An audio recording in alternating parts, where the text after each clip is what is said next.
Evening. Sorry we're running a few minutes late. Everyone should have a copy of the minutes from our most previous meeting. I'd like a motion to approve those minutes, please. I'll make a motion. And Lynn, second. Second. Emery Cross. Discussion. All in favor? Aye. Opposed? Minutes carry. Top of the correspondence, we have 4 individuals excused from this evening's meeting. Jim Reagan, Kevin Robert, Evan Eisenhandler, and Francis Nerney. We have 3 disciplinary actions. The Department of Health advised that as a result of an investigation, Anthony Helferty of Whitehaven, Pennsylvania, with New York State number 358547, has had his certification suspended for 1 year effective January 26, 2012, for violations of Part 800.16d. William Effinger of Hicksville, New York, number 105171, has had his certification suspended for 3 years effective February 9th, 2012. All but 12 months are stayed. Actual suspension for 1 year effective July 9th, 2012 through July 8th, 2013. Placed on probation for 3 years effective February 9th, 2012, and assessed a civil penalty of $2,000 for violations not stated. In addition, Albert Morelli of Troy, New York, EMT number 337366, has had his certification suspended for 18 months effective March 9th, 2011 through September 9th, 2012 for violations of Part 800.16b.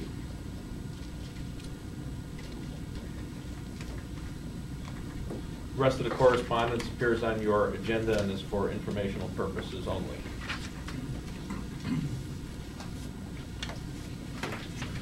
First, at the top of the agenda, I'd just like to welcome you all to the new offices for Remo. And if you just join me in a round of applause congratulating Tim and the team on their successful move.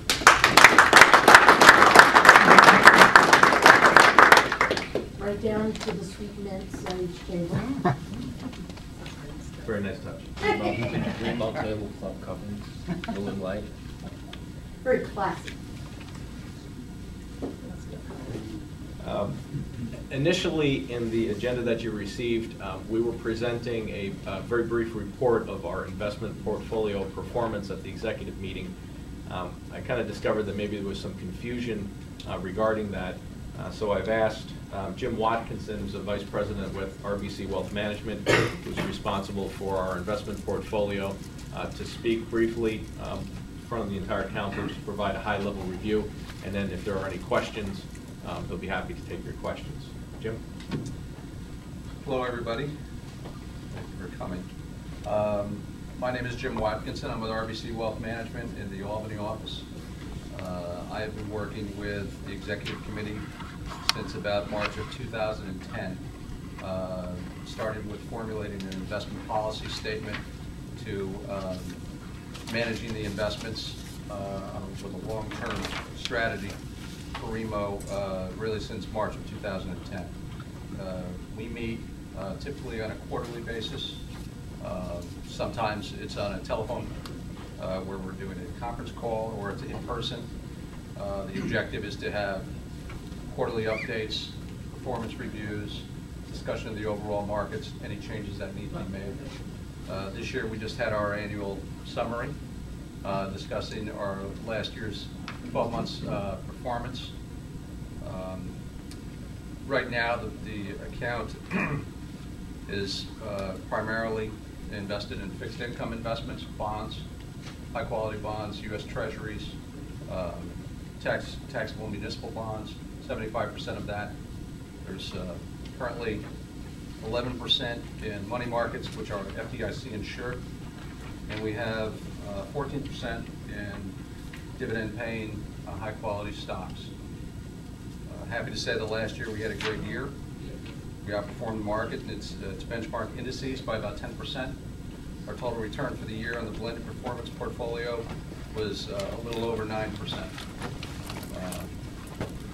Currently, the way that the portfolio is allocated, we have a expected annual income of a little over $14,000 generated from the investments. And total portfolio value right now, I know here on your I noticed it said $191,000. Close of business, it was $216,000. So all in all, a good year. We hope that this continues the trend, and we just sat down in the last meeting and just discussed a sell strategy and sell discipline to kind of, if the markets do turn against us, we've been using a strategy for the stocks. It's a stop loss strategy where we have stop losses in place in case the markets pull back. We have already predetermined the sell points on the stocks.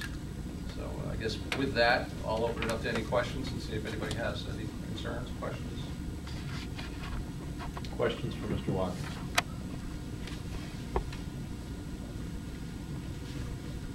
Okay. Thank you very much, Jim. Okay. All right. Enjoy the meeting. Thank you, everybody. See you. Returning to our agenda,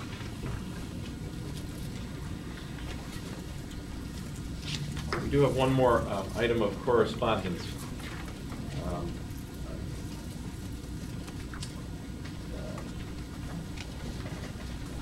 It's with both sadness and congratulations that we announced that this will be Dave Pohl's last meeting with Remo. Dave has resigned from the organization. He's accepted an opportunity to be the EMS administrator for Del Mar EMS in Bethlehem. And while we will miss your service and we appreciate your service to Remo and look forward to working with you in the future, we also congratulate you on your new opportunity. Thank you.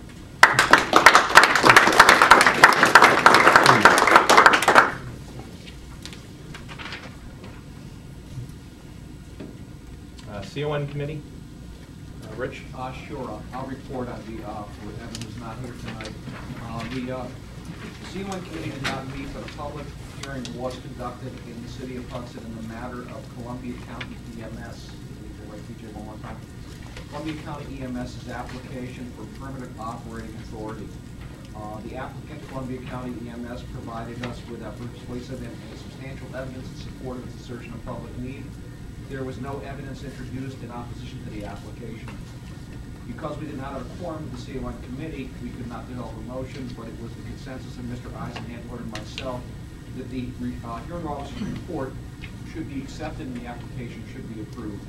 We brought that to the executive board tonight, and they have made that motion to bring down here. Discussion regarding the seconded motion. Sorry, Steve. Yes, sir. If I might just make some clarification, it is Columbia County EMS system, and I look around, I see several new faces here tonight that maybe aren't aware of exactly what this is, and I'd just like to make a comment as to what we're voting on.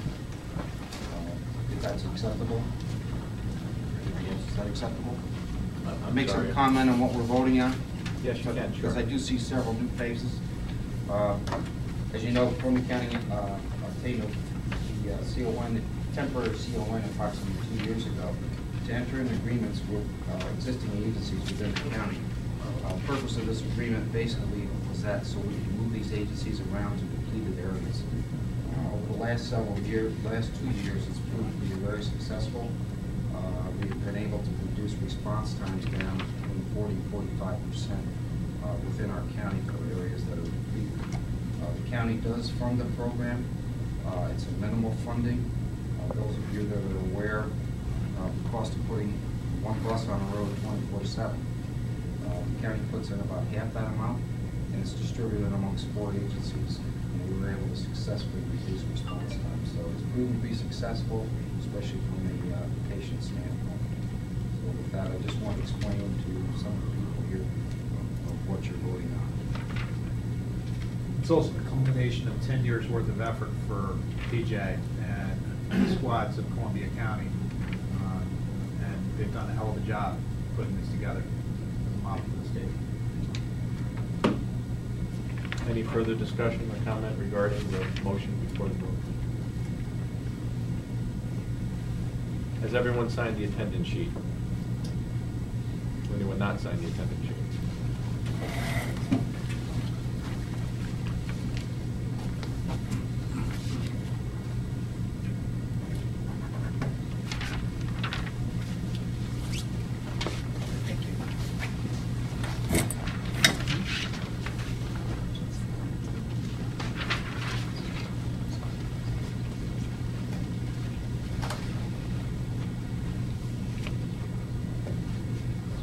The motion then, as stated, is in the matter of the Columbia County EMS Systems application for permanent operating authority. The applicant submitted a timely and complete application and provided substantial and persuasive evidence in support of its assertion of public need.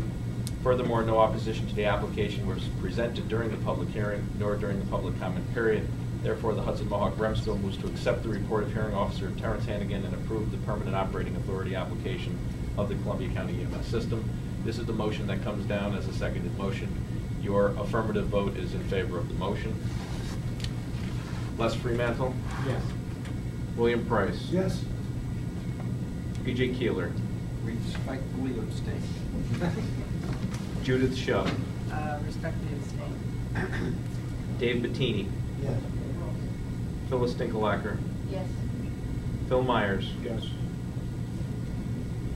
Lee Crozier for Evan? Yes. Steve Retzloff? Yes. Kathleen Allen? Yes. Dale Lingenfelter? Yes. Jim Vina? Yes. John McMillan? Yes. Dr. Daly? Yes. Dr. Jagoda? Yes. Steve Kroll? Yes. As chairman, I'll abstain from the vote. Rich Brandt? Yes. Lynn Kane? Yes. Jim Stairs? Yes.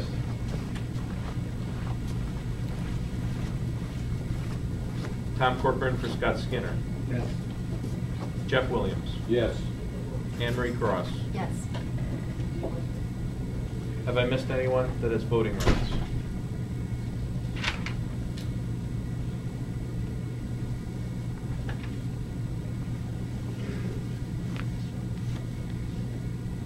$20 yes, 0 no,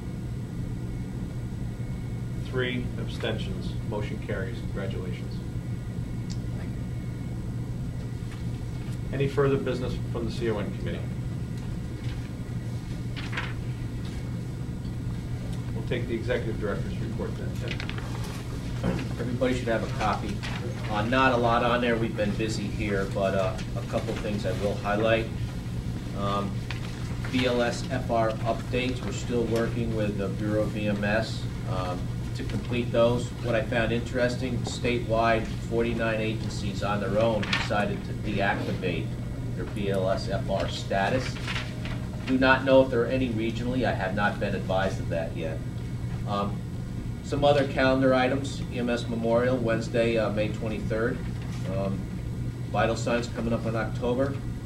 REMAC fees have gone out, they're trickling in. We got several of them today. That's basically it. I just mentioned the move here, but basically what you see is what you get for now. 2 days ago, all this room was one big box.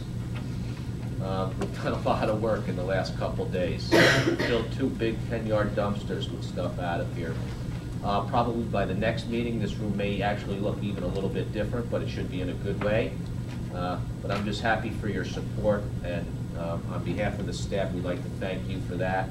We're just happy to be here. Thank you. Thanks, Jim. Any questions for our executive director? I'll take the treasurer's report. Rich? Sure. We're still in very good shape. Our accounts receivable have grown to over $100,000, but that's somewhat misleading. There's $71,000 of that is state voucher payments that are just held up in the process. And the almost $30,000 is the REMAC building, the radio fund, communication fund, whatever we call it now, building, which is fresh with 0 to 30-day AR. There are 4 bills for payment, or for approval, on the second page. The maybes for the moving expense and moving us here. Robbie McHugh for IT work, and 2 for book vendors for our courses. And those come to you as seconded motions for your approval, unless you have questions. Any questions regarding the bills for payments or the report as stated? Yes. Have we resolved things with Robbie McHugh, and are we getting the services that we're paying for? Good question. Tim, would you like to address that? I mean, we're paying him, before you do, we're paying him a lot of money, it seems like. It seems like there's consistent problems, police-wise. I Things think are blamed on him, so I'm just curious, are we getting what we're paying for, and are things, are they resolved? Because there wasn't much coming out of it for a while. In one aspect, I think I agree with you, Jeff. I don't think we've been getting the service we come to expect.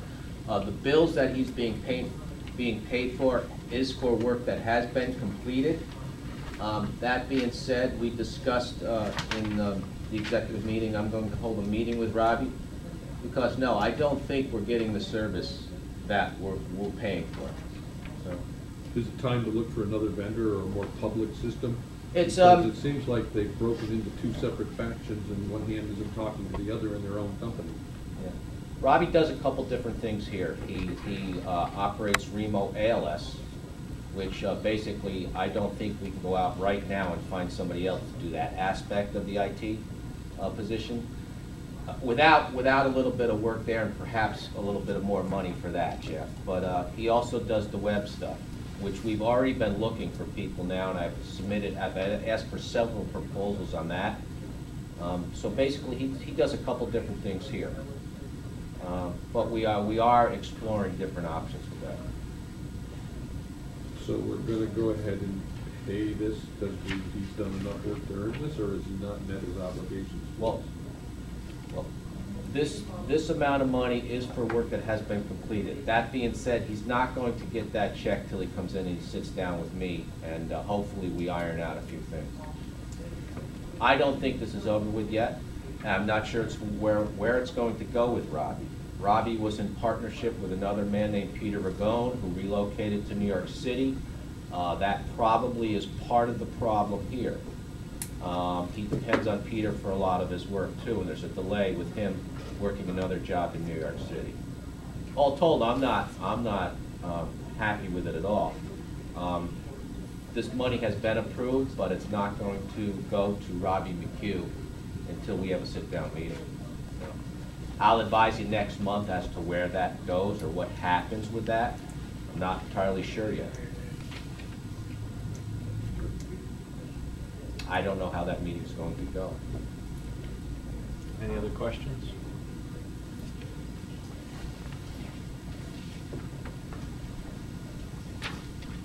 That's a seconded motion, and all in favor of payment of the bills? Aye. Opposed? Rich, anything else? No, nothing else.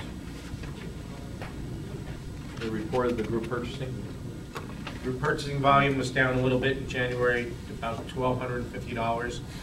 I'm sorry, $1,350, so a slow start for the year, but February is looking a little bit. Questions on the GPO? Okay, thank you. Dr. Daly will take the combined medical director, medical advisory committee, and academic committee reports, please. And we'll add into it the Remsco report, because I think there's a couple of pertinent pieces there. Thank you. Calling on Rich's fine notes for the state EMS council meeting from the 1st of February. We did cancel the February meeting of the medical advisory committee and the academic committee because of the state meetings.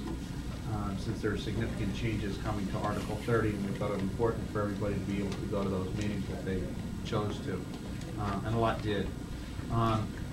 The most important thing from our perspective that occurred at those meetings was actually a presentation that I did combining our data with the folks from Erie County, and followed actually by a presentation by Dr. Fries from New York City, aptly named physician. Our hypothermia projects have been approved.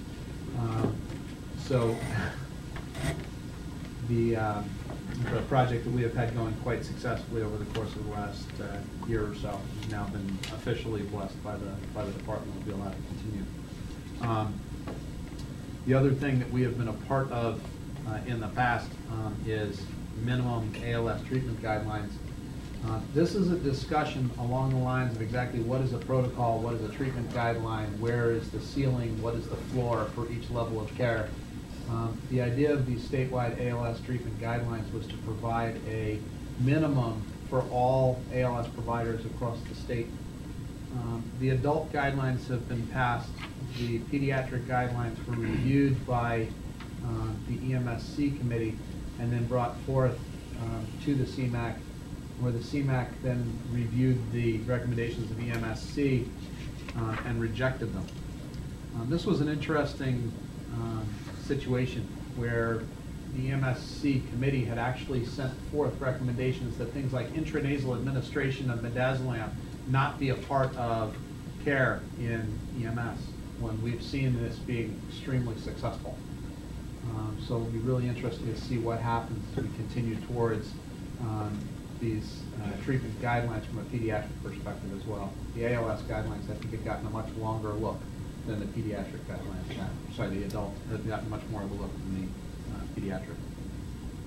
The most important thing that's been going on locally has been drug shortages. First, as you know, we had standing order fentanyl, then we ran out of fentanyl. Fentanyl is now back. The latest shortage has been midazolam. We had several crises, those have been averted, and it looks like we will have Versed for a while. Morphine may be the next one that goes on shortage for a little while, but it looks like that will be a brief shortage. Right now, magnesium is still on shortage. Deltiazem is shortage.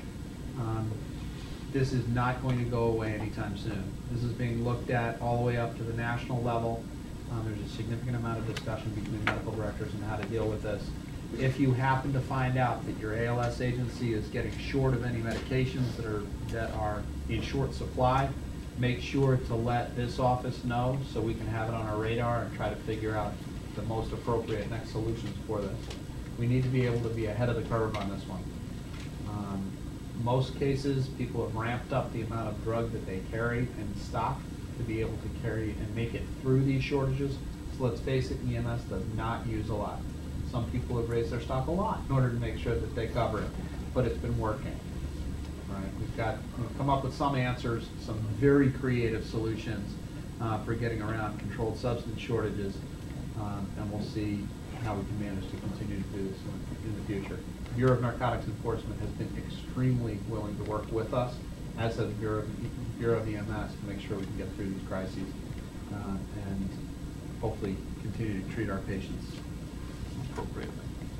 So, thank you, sir. Questions for Dr. Daly? It's your big chance. None? I'll come up with it. I have this. All right. Anything, let's see, Remsco, Rich? Sure. That's a tough act to follow. It certainly is, yeah. There's a written report, I'll hit a couple of highlights, I don't want to read it. Just some dates to remember. The EMS Memorial is scheduled for May 23rd, a Wednesday, which it always is, 11 a.m. this year. Thankfully, it's my understanding we will not be inducting any new honorees into the EMS Memorial this year. Lee announced there's some hope for her in the Bureau at least. They have some new staff coming on. Mike Taylor's returning to the Bureau, and they also have a new contract manager coming over from BNA. Is it already? Bahana. Tom Bahana? Is it okay? What did he do with BNA, Mary? You know? Okay. Okay. If you post, probably vice versa, right? Dr. Mark Henry stepped down after 17 years, is the only chair of CMAC. There's a new chair now, which is Dr. Timothy Haydock. I don't want Dr. Daly get over most of the medical stuff. EMS award nominations for regions are due to the state by June 1st. That's the same deadline as last year. Interesting review of the safety survey from this year's Vital Signs Conference. They had almost 700 people respond to the survey. Some good news, the use of lights and sirens during responses to emergency calls has decreased. Wonderful news in my opinion. Some bad news, 42% of the respondents said they don't routinely use the shoulder harnesses on their stretchers. Found that very interesting. Huge liability for those who don't. And the good news is we have at least one more meeting, which is May 15th and 16th, scheduled for this year. After that, it's kind of up in the air with the Article 30 changes, but we are scheduled to meet again May 15th and 16th at the Troy Hilton Garden Inn. Public meeting, all are welcome. And Steve, I skipped over your entire section. I'll defer to you if you'd like to for the legislative stuff. Sure. I'm not going to review it, but if you look on the back page of Rich's report, there are a number of interesting pieces of legislation that are out there that the State EMS Council has endorsed. One of them that is probably the most important for EMS agencies is what we call the direct pay legislation. Currently, if you're a billing agency and you have somebody who is an out-of-network insurance company, whether you're a volunteer agency or a municipal or a commercial agency, when you bill someone that's out of network, they send a bill to their insurance company. The insurance company pays the individual, and then the EMS agency has to go to the individual to collect. What this legislation would change the law that would allow the insurance company to pay directly to the EMS agency, even if you're an out-of-network provider. That just takes a step out of the collections process, which is sometimes people get the check from the insurance company, they deposit it, and then they either forget to mail the check to the ambulance provider, or they don't feel like mailing the check to the ambulance provider. And that means you got to put them into collections, and sometimes we have lots of people in collections, so that's a pretty important thing. The other thing that we talked about at great extent was a presentation on where EMS fits into the changing healthcare system. And Rich really summarized it nicely. The hospitals that we all deal with are going through massive changes in how they look at their revenue, how they look at quality, and how they are going to be configured to survive into the 21st century. And the essentials of that presentation was we're going to be, or have already been, swept into that massive vortex of change. And we have to start looking at things that perhaps we have not made our primary target before. So, for example, hospitals are being driven to decrease emergency room utilization, to not readmit patients multiple times, to find new ways to prevent hospital and healthcare-acquired infections or conditions. We're going to be in the same boat. And the best example I use is, when you work your first shift as an EMT, and you go to the frequent flyer's house, and you say to your partner, how come we're taking this person to the hospital? They don't need to go to the hospital, and you're the idealistic rookie. There should be a better healthcare system out there to help this person. And your veteran partner says, get used to it, it's what we do. We take people from where we pick them up to where they're supposed to go. That's our job. And so this is an opportunity for not only for hospitals to reinvent themselves, for EMS providers. How are we going to lower costs in the healthcare system by not simply doing what we did because we already did it for all these years? And I think it's going to be a real challenge for the state. It'll be a real challenge for us here in the region. As you see what happens to the hospitals around us, how can we be contributors to that different healthcare system in the future? Questions for Rich and Steve regarding the Remsco? Mr. Kroll gave an outstanding presentation at Remsco. If he ever offers it in our region to CME, all would be wise to attend. Just one question. Yes. That was it. I've heard that the state wants to reduce the number of Remscos. Was that brought up at your meeting? I heard they wanted to reduce them to 5 or something like that. The governor's budget will reduce the number of Remscos from 18 to 6. It is most probably going to be approved, and they won't be called Remscos anymore. They'll be called regional boards. And the EMS community at the statewide level, all the major EMS associations work together to meet with the governor's office to talk about what's happening.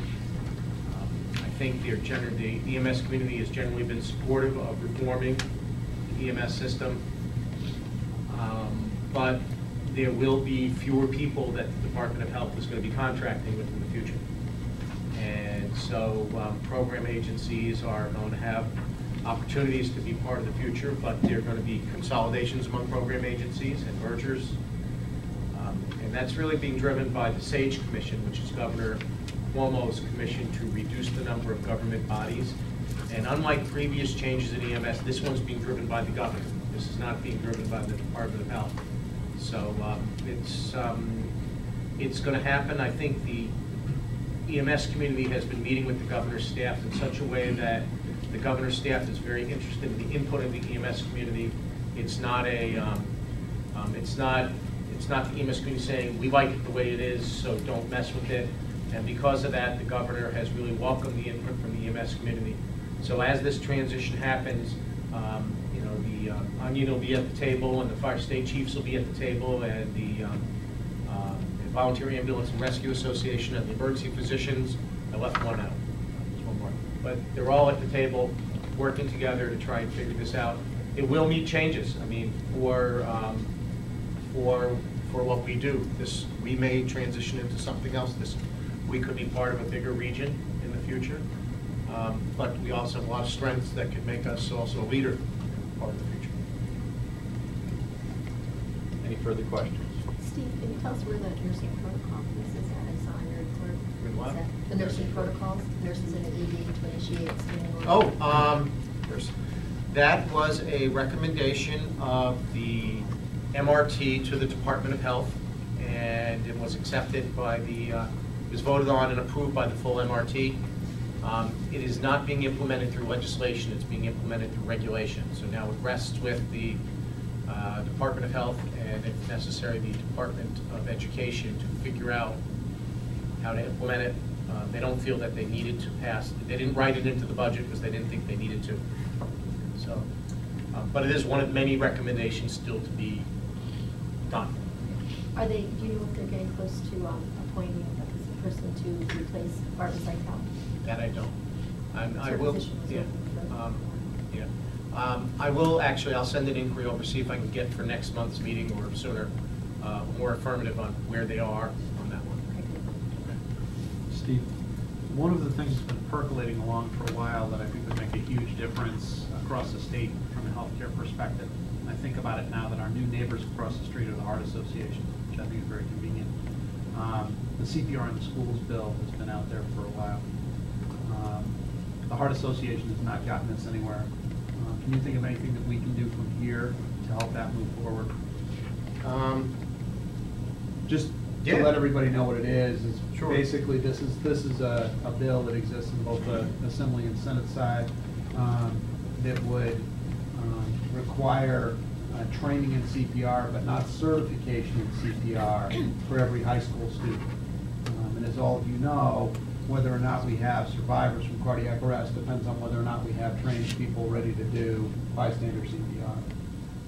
There have been some very good editorials written in support of this. There have been some impressively daft editorials supporting, going against this, which have gotten some very eloquent letters of response.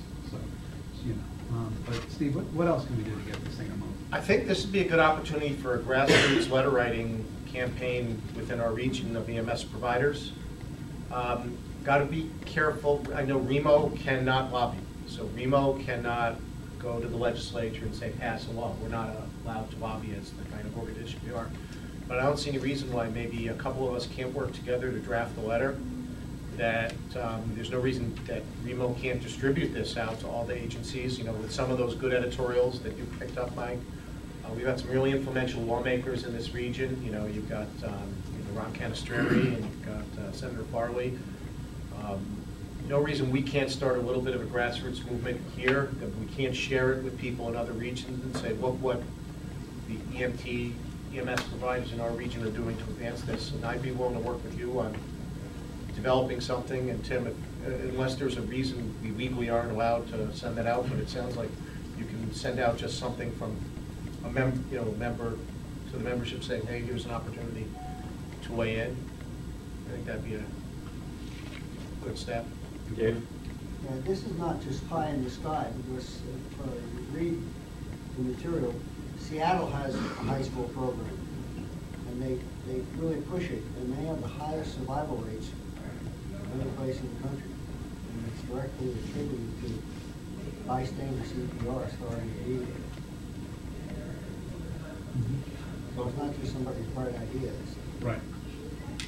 solid evidence. Well, Mike, I'm glad to work. We put something together, and Tim, you can maybe share it with everyone here, and then perhaps we can informally spread it. You know, everyone, you know, here, if everyone here takes the letter and sends it on, and you share it with people at your agency, or, you know, if you're an agency that's got lots of members, you can put it out on the table and have everyone in the agency send one, you know, and get some pressure going on it. What's the number of this bill? I don't have it offhand. It's not in Rich's report, but I'll send it over to you. Okay, thank you. Nurses Committee, Emery Cross? We didn't have a meeting in February, we're meeting every other month, so. Thank you. MCI Committee? I think we reported at the last meeting, the operational aspect has been in place. Jim Reagan has agreed to help me to go back and perform the educational part with the PSAPs that are on board with the program. And we'll be looking forward to kind of testing it in a drill in September, hopefully at the airport. Thank you. Any questions for PJ? Membership Committee, Phyllis? Have two letters, one from Evan to appoint Lee Corso as his backup alternate, effective immediately. Don't know if we need to vote on that or just put it down or. Just read it for the minutes. And one from Lynn Kane to remove Debbie Chambers as her alternate, and will advise us when she has one else in place. Okay, thank you. And Tim, if you and Phyllis could just adjust the membership roster accordingly. Thank you. Any questions for Phyllis? In the membership section, I'll also make note, because there's probably no other ideal place. Evan will be stepping down as CON Committee Chairman, and I've appointed Jim Reagan as the CON Committee Chair, and he has graciously accepted. He's not here this evening, but he will assume those responsibilities and work with Evan over the next couple months to take over that responsibilities. Anything from the nominating committee? I think we're all set with that, right? QI committee, Jim? Did not. County reports? Excuse me, Yeah. Mr. Chairman, could we add one more committee, the awards committee? Sure. Who was unable to meet tonight due to a sickness of our colleague. But we have been informally discussing, myself, Jim Reagan, Steve Cole, and Tim Rowley. And we asked this board to allow us to put out, as soon as we are able to get together, and Skip's feeling better, to put out the announcement so we can start preparing recipient information back. Does anyone have a problem with us proceeding forward and reporting back next month? No, I think that would be excellent. Good. Thank you, sir. Jim, we'll just add that as a standing order. Go ahead. County reports. Is anybody reporting for Albany? I know Jim's not here, so. Columbia County? We have an EMT course that's winding down, quiet. But I should point out that PJ Keeler was successful in his bid to be county treasurer, and we're very excited that It's he crazy. was successfully elected to that office. One more hat, that's all. Congratulations.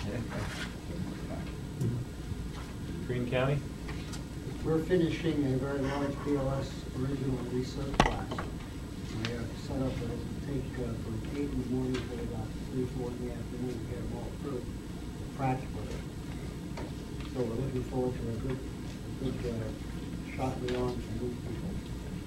And also for EMS week, we are planning a recognition and reception of people who are being recognized, which will follow the same format as what's required for here in the state. So we will take those people that are selected at this reception and simply forward it. Okay, thank you. That's all. Thank you, Dave.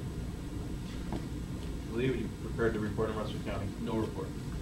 If I may, we do have one more additional EMT class, summer EMT, Tuesdays and Thursday nights. I'm teaching it, Rensselaer Firehouse, right off of I-90. Starts mid-May, mid-August. Good time had by all. Be on the website. Steve, why are you laughing at me? Thank you, Lee. Support. Saratoga County, any report? Schenectady County, Jim. Nothing notable to report. Thank you.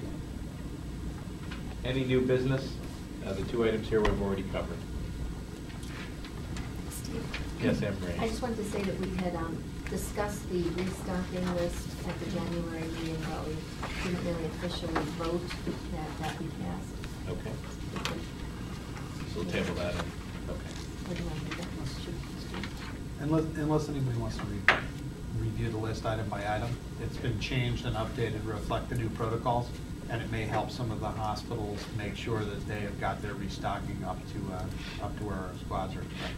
So, The REMA restocking form has been revised. The Nurses Committee didn't have an opportunity to vote, but Emery Cross brings forward that item for the acceptance of the council. Dr. Daly notes that it's been reconciled and that he approves its content. So with a motion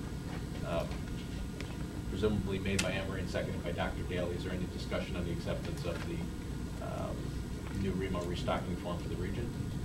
All in favor? Aye. Opposed? Any other new business? Motion to adjourn. Second? All in favor? Thank you. We're back in Kevin Roberts territory, yeah. It's better.